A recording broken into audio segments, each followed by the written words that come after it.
e em 15 dias que a gente certo resolva e descubra o que está acontecendo lá dentro para que eles possam conversar.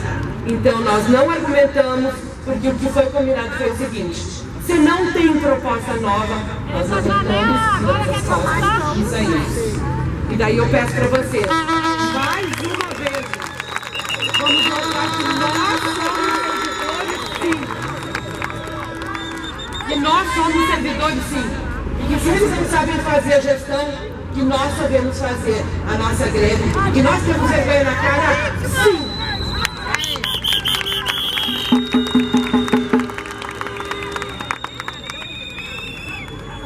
Mais uma vez, as categorias foram chamadas para nada. Não tem história!